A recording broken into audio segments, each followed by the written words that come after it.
একটা জিলাপি নিয়ে খেয়ে দিই, বিসমিল্লাহ।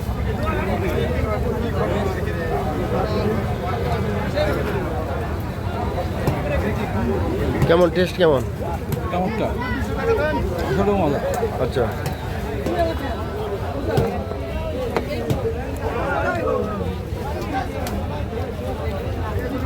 নাম কি তোমার? হ্যাঁ, মোহাম্মদ সুজন। দর্শক, আমি এখন আছি বগুড়ার নন্দীগ্রাম উপজেলার কোমরপুর হাটে। কোমরপুর হাটটা অনেক বিখ্যাত এবং বড় একটা হাট। এই হাটের একটা জিলাপি ব্যবসায়ীদের জিলাপির স্টলে আমি এসেছি।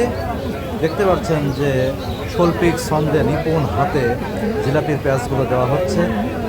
জিলাপির আড়াই প্যাঁচগুলো দেওয়া হচ্ছে কত সুন্দর শৈল্পিকভাবে ছন্দে। এগুলো আসলে দেখতে যেমন চমৎকার, খেতেও সেরকম চমৎকার। ভিডিওটির সঙ্গে থাকুন, আপনাদেরকে আমি পুরো প্রসেসিংটা আমি আপনাদেরকে দেখাবো।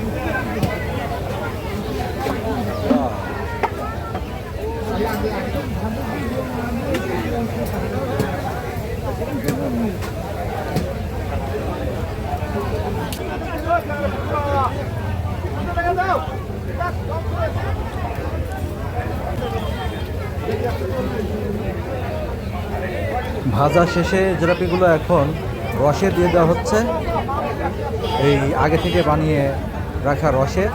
দর্শক, এটা হচ্ছে গুড়ের জিলাপি। গুড়ের রস তৈরি করে রাখা আছে এখানে, আবার চিনির শিরাও তৈরি করে রাখা আছে। চিনির শিরার মধ্যে চিনির জিলাপিগুলো দিয়ে দেওয়া হয়। আচ্ছা, এইগুলো এখান থেকে রসে ডোবানোর পরে একটা নির্দিষ্ট সময় পর্যন্ত ডুবিয়ে এটা আবার তুলে এই পাশের গামলাতে দিয়ে দেওয়া হচ্ছে। দেখেন, একটা ফ্যানের কাভারের বিকল্প ব্যবহার দেখেন। দর্শক, আমরা এখন দোকান মালিকের সঙ্গে একটু কথা বলবো। এই হাটের দিনে কয় কেজি জিলাপি বিক্রি হয়, বা মন কয় মন? 4 মণ। 4 মন।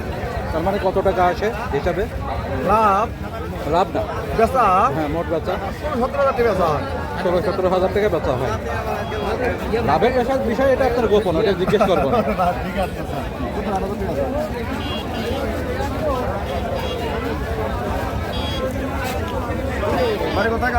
আমাদের বাসা শেরপুরে।